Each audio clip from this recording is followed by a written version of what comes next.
बिस्मिल्लाहिर्रहमानिर्रहीम एंड अस्सलाम वालेकुम।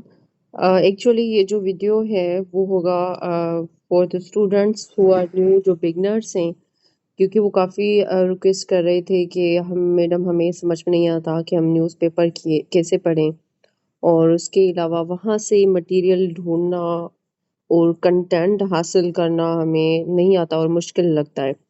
तो ये मैंने एडिटोरियल लिया है that is very relevant as far as exams are concerned, whether CSS और पीएमएस, क्योंकि जेंडर स्टडीज सब्जेक्ट को हम ऑप्ट कर रहे होते हैं सीएसएस में भी पीसीएस में भी, और उसके साथ साथ हम इस पे ऐसे भी लिख रहे होते हैं ये किस टॉपिक है। तो मैंने ये एडिटोरियल चूज़ किया है, उसके बाद मैं दूसरे भी टॉपिक्स चूज़ करती रहूँगी एंड इंशाल्लाह मैं वीडियोस बनाती रहूँगी। तो ये एडिटोरियल है जो न्यूज़पेपर में आया था, प्रोटेक्ट वुमेन, तो ये किसके मुतालिक है? वुमेन के मुतालिक, जो उनके इश्यूज़ हैं और उनके जो प्रॉब्लम्स हैं, ये उनसे मुतालिक है। अब अगर हम इस आर्टिकल को पढ़ने की कोशिश करेंगे तो इसमें ये बताया गया है कि हाउ अवर पेट्रियार्कल सोसाइटी, और जो हमारे पेट्रियार्कल बिलीव्स हैं उन्होंने नॉर्मलाइज किया हुआ है violence against women in society. अगर हम एग्जांपल्स की बात करें तो देखिए यहाँ पे जो है ना, बात हो रही है violence against women in society, जो वुमेन फेस कर रही होती है वायलेंस। तो अब यहाँ पे देखिए आप लोगों को नंबर वन एग्जांपल्स मिलेंगे। नंबर वन है harassment, rape, honour killing, domestic violence, and IPV. IPV stand for intimate partner violence. अब intimate partner violence क्या होता है? It refers to any form of abuse or violence or aggression that occurs between two individuals in a close relationship, such as spouses. You can take the example of husband and wife. अब वो कौन-कौन से जो हैं harmful behaviours होते हैं या violence, उनमें फिजिकल वायलेंस भी आ जाता है, इमोशनल वायलेंस भी आ जाता है, सेक्सुअल अब्यूज़ भी आ जाता है। अगर आप एग्ज़ाम्पल लेने की कोशिश करेंगे फिजिकल अब्यूज़ की, तो उसमें स्लैपिंग, हिटिंग। अगर आप इमोशनल एंड साइकोलॉजिकल अब्यूज़ की बात करेंगी तो you can take the examples of manipulation, threats और the certain actions that damage a partner self worth और मेंटल बीइंग। अगर आप सेक्सुअल अब्यूज़ की बात करेंगे तो अनवांटेड सेक्सुअल एक्ट्स और the behaviours, and economic abuse को भी आप इसमें कंसीडर कर सकते हैं। उसमें क्या आ जाता है कि when one's control a partner's financial resources, limiting access to the money और प्रिवेंटिंग देम फ्रॉम वर्किंग। ठीक हो गया, तो ये आईपीवी में आ जाता है कि इंटीमेट पार्टनर वायलेंस। उसके बाद है एसिड अटैक्स। तो यहाँ पे देखें आप लोगों को एग्जांपल्स मिल गए। जब आप बात कर रहे होते हैं ना कि हमें मटेरियल नहीं मिल रहा होता, हम कैसे गैदर करें इन आर्टिकल से या एडिटोरियल से, तो देखिए यहाँ पे जो है आपको कितने सारे एग्जांपल्स दिए गए हैं वायलेंस के अगेंस्ट वुमेन। और उसके बाद जो है आप इनको देख के खुद भी गूगल कर सकते हो और डिटेल में ये चीज़ें पढ़ सकते हैं।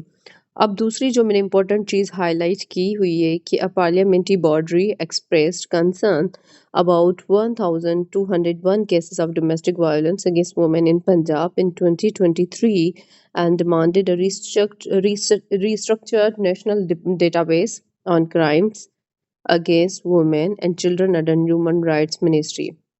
अब यहाँ पे देखें आपको डेटा मिल गई, क्योंकि ज़्यादातर आप अपने मेंटोर से मतलब सुनते आ रहे होंगे कि आपने डेटा देनी है, आपने फैक्ट्स एंड फिगर्स देने हैं। तो देखिए यहाँ पे पार्लियामेंट्री बॉडी का आप रेफरेंस देके आप ये कोट कर सकते हैं कि इतने केसेस जो हैं वो रजिस्टर्ड हुए हैं डोमेस्टिक वायलेंस के against women, particularly in Punjab, और ईयर भी बताया गया है 2023।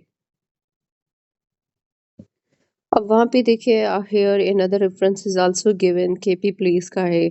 और उसके बाद देखिए ना, जब आपको एग्जांपल्स और थोड़े से रेफरेंस मिल गए तो उसके बाद आप थर्ड और सेगमेंट पे आ जाएं, जहाँ पे रीज़न बताए जा रहे हैं ना कि इतनी बॉडीज़ भी बनाई गई हैं, इतने पूरे वुमेन लॉज भी हैं हमारे पास, इतने इंस्टीट्यूशंस भी हैं जो जेंडर इक्वलिटी पे काम कर रहे होते हैं, तो फिर भी क्यों ये इश्यूज हो रहे होते हैं? तो देखिए यहाँ पे बताया गया है कि dearth of political will to fight the silent pandemic ensures that the absence of modernized, sensitized and digitized criminal justice system। अब देखिए यहाँ पे ना आपको रीजन दिया गया है कि क्यों है पॉलिटिकल विल, और वहाँ पे है कि प्रो वुमेन लेजिस्लेशन अलोन के नॉट सेफ वुमेन।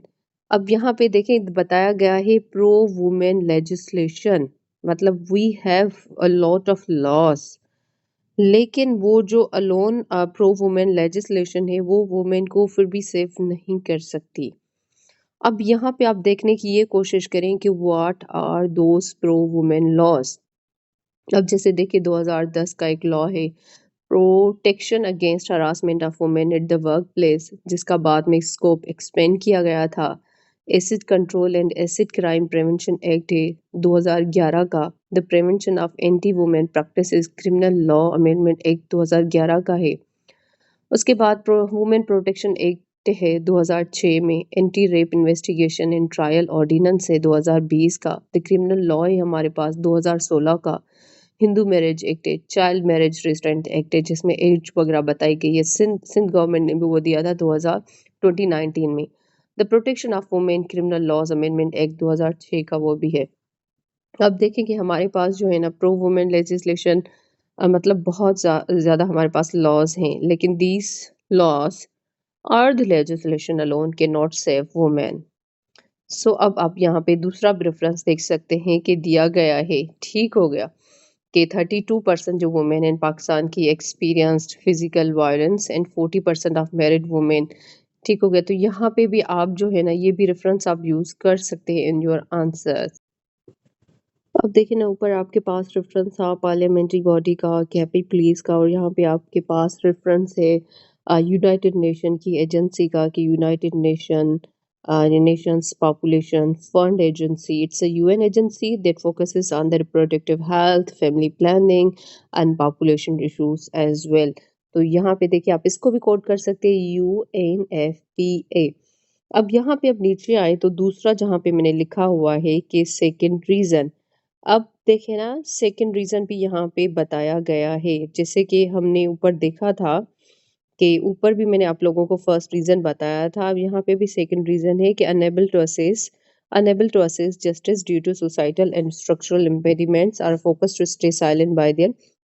ठीक हो गया। अब यहाँ पे देखिए वो बात की गई है कि असेस नहीं है जस्टिस सिस्टम की ना वुमेन के पास, एक ये भी रीज़न बताया जा रहा है। और उसके बाद अगर आप थर्ड रीज़न देखें तो थर्ड रीज़न है चाइल्ड मैरिज। ठीक हो गया, the curse of child marriage. अब उसके बाद दूसरा है रेफरेंस दिया गया है कि 21% of under age girls in Pakistan were given in marriage due to abject poverty, lack of education and rigid social, ठीक हो गया मोर्स।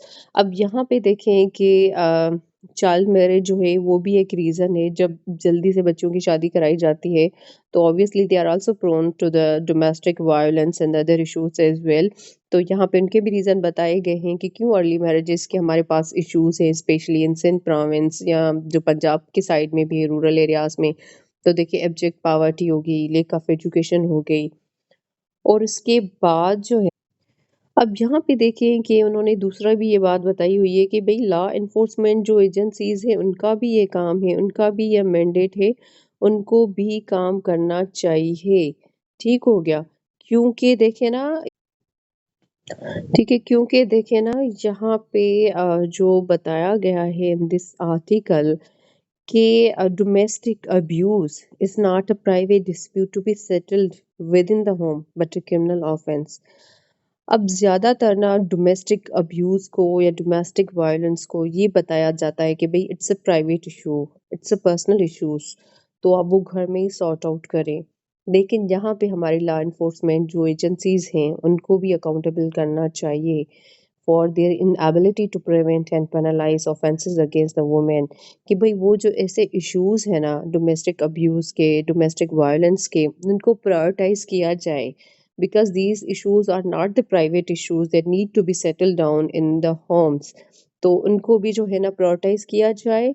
और उसके बाद जो है अब यहाँ पे देखिए रीजंस के साथ साथ आपको सजेशंस दिए जाते हैं।